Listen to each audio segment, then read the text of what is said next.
Bismillahirrahmanirrahim. Bismillahirrahmanirrahim. Asyhadu an la ilaha illallah wa asyhadu anna Muhammadar Rasulullah. Asyhadu an la ilaha illallah wa asyhadu anna Muhammadar Rasulullah.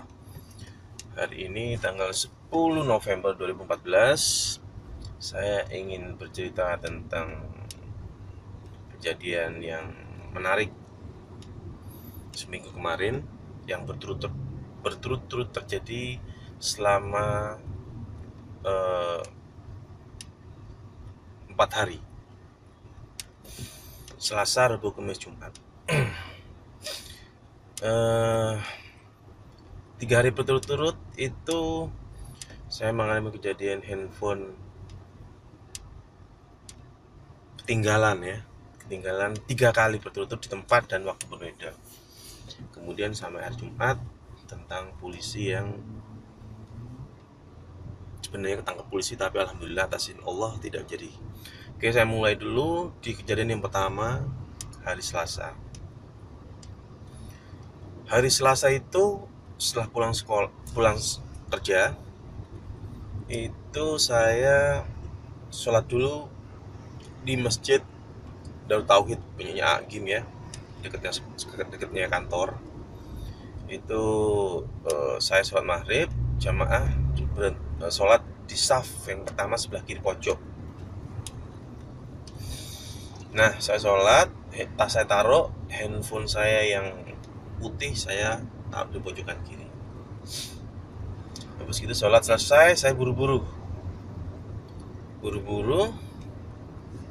pulang, ambil mobil, parkir di Santa. Kemudian saya mulai mengemudikan mobil keluar dari Pasar Santa. Beberapa saat keluar dari Pasar Santa, tiba-tiba saya teringat, aduh, handphone saya mana ini? Saya berhenti dulu, saya cek tas saya cek semuanya, ternyata nggak ada. Waduh, ini ketinggalan.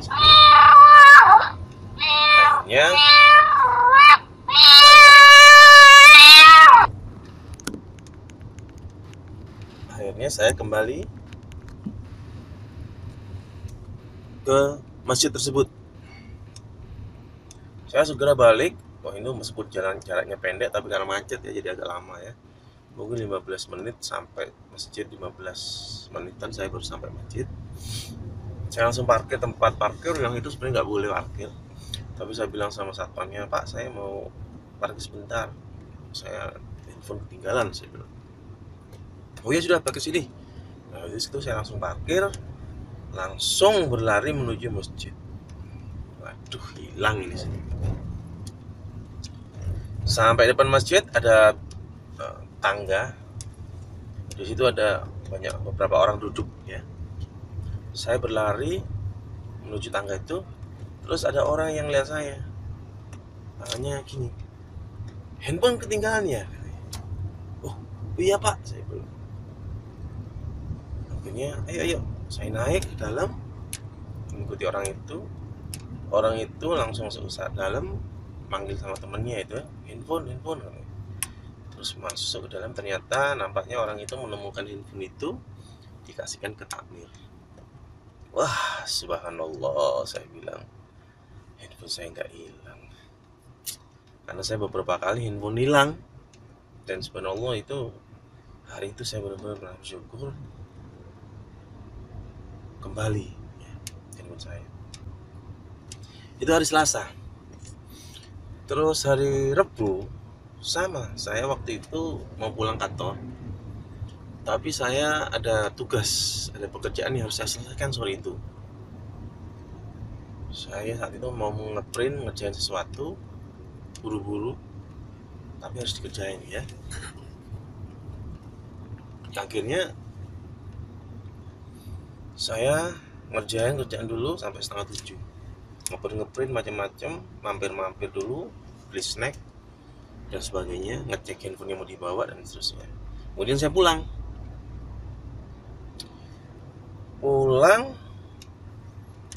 selama perjalanan saya nggak tahu kalau handphone saya yang warna hitam yang Samsung itu ketinggalan. Saya pikir saya masukkan tas kalau waktu berangkat pulang tadi. Sampai rumah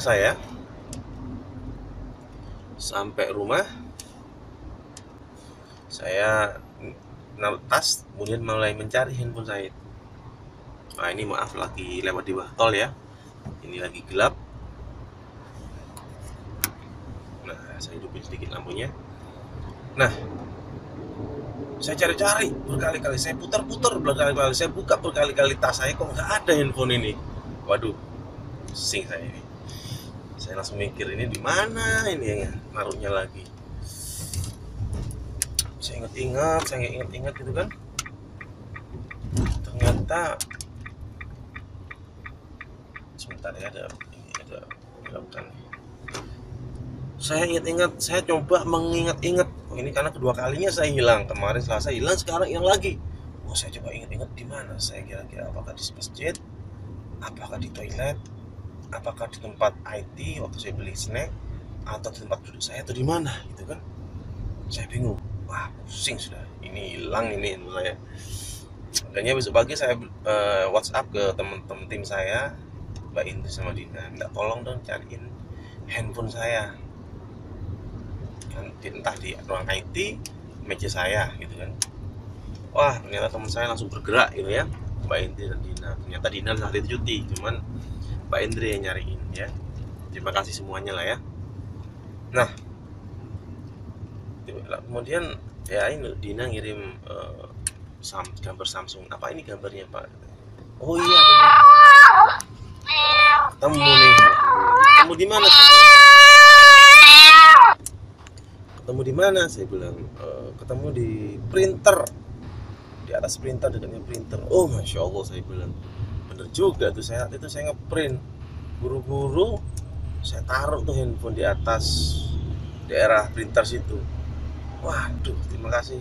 Nah ini hari ini mau saya ambil. Itu hari Rabu tuh kejadian. Hari Kamis waktu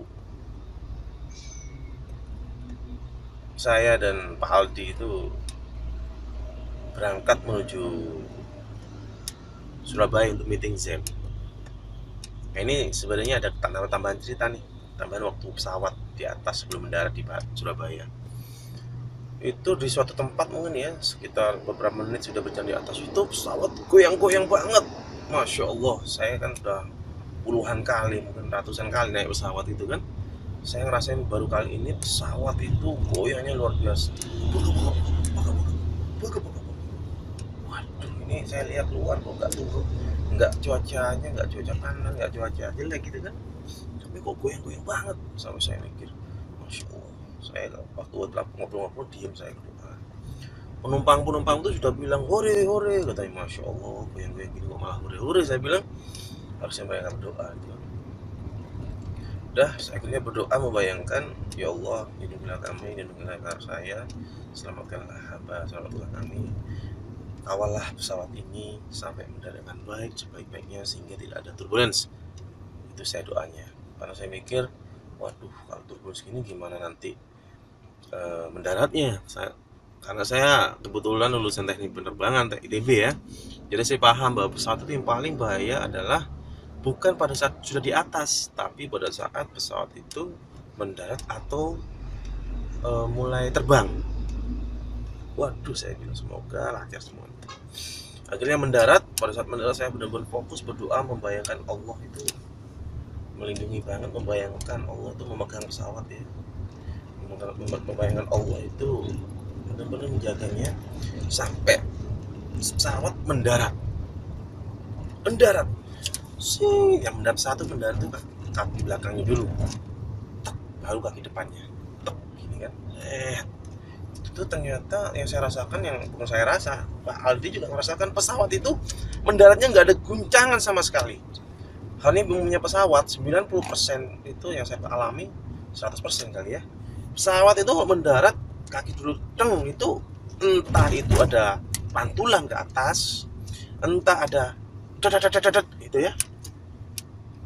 Tapi ini benar-benar nggak ada sama sekali pantulan, nggak ada sama sekali guncangan, nggak ada sama sekali suara tiba-tiba teng gitu kan. Saya benar-benar depan pin roda depan pun itu nggak ada rasanya guncangan sama sekali, dan kita nggak tahu bedanya pesawat itu goncang apa roda depan tuh di depan sudah nempel apa nggak di jalan. Karena saya kebetulan ratusan kali naik pesawat mungkin ya, jadi saya bisa ngebedain. Wah, itu saya bisa subhanallah, bukan lagi doa gitu sama Allah. Kemudian habis itu mendarat, naik taksi lah kita menuju kantor kita di Surabaya, di arah ITS sana. Oh, ngobrol, ternyata tukang supirnya bagus nih, baik nih, baik. Dia pun menilai saya orang baik katanya. karena waktu kita mendiskusikan apa namanya, tol lah, dia cerita banyak. Oh, bercerita banyak lebar, sampailah kita ke kantor. Saat itu saya ada dokumen yang harus ditandatangani sama Pak Aldi. Terus sebelum nyampe kantor saya kasih, tapi karena nggak ada ballpoint akhirnya nggak jadi. Udah selesai, masuk kantor, mobil taksi berangkat. Pas dalam ruangan saya cari lagi handphone saya yang putih. Aduh, masya Allah, ini mana lagi, saya bilang nggak ada lagi nih handphone. Waduh, ini udah bawa taksi lagi. Akhirnya saya minta tolong Bahtiar, area manajer kita, nelpon. Oh, saya nelpon pakai handphone saya, tapi yang follow up Bahtiar. Ternyata diangkat, tapi nggak ini apa, suaranya putus-putus. Akhirnya nggak bisa telepon. Waduh, kita berdoa semoga aja bisa dibalikin sama tukang taksi. Ternyata benar, taksinya nyampe depan. Subhanallah, saya bilang ini yang ketiga kalinya ini. Yang keempat, hari Jumat itu ada kejadian, kita mau berangkat ke tempat meeting di Mandiri Land. Saat itu Pak Berry, regional manager kita, kemudian Novianto, Z manager, dan Doni, field HR kita, satu mobil dengan saya, jadi 4 orang dalam mobil. Berangkat, jemput saya di rumah daerah Wisma Permai, terus menuju ke kantor. Mendekati ke kantor itu kita nggak bisa langsung bypass, ternyata kita mau bypass langsung 90 derajat ya, jadi sebelah kiri mau langsung ke kanan set gitu, nggak bisa. Kita tungguin mobil rame banget dan nggak ngalah. Akhirnya saya bilang ya udahlah, kita lewat depan aja, tikungan depan, saya bilang. Akhirnya kita nggak jadi nusuk, pelan-pelan merapat, belok ke kiri, merapat ke kanan untuk mau balik kanan. Nah, pada saat mendekati belokan itu ada pos polisi. Wah, itu terkenal polisi yang paling kejam di Jakarta, di Surabaya. Dan Surabaya itu memang kejam-kejam polisinya, minta uang pasti dijamin gitu. Nah, mendekati belokan itu saya ngelihat mobil ini bypassing marka. Si Doni Felicia kita sebagai supirnya, drivernya saat itu nyetirnya kayaknya ngelewati marka, harusnya sudah masuk ke kanan, dia ngelewati. Wah, polisinya ngeliat dari jauh.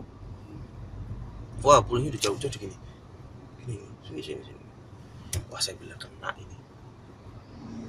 Udah, akhirnya kita suruh ganti sama polisinya. Kita minggir.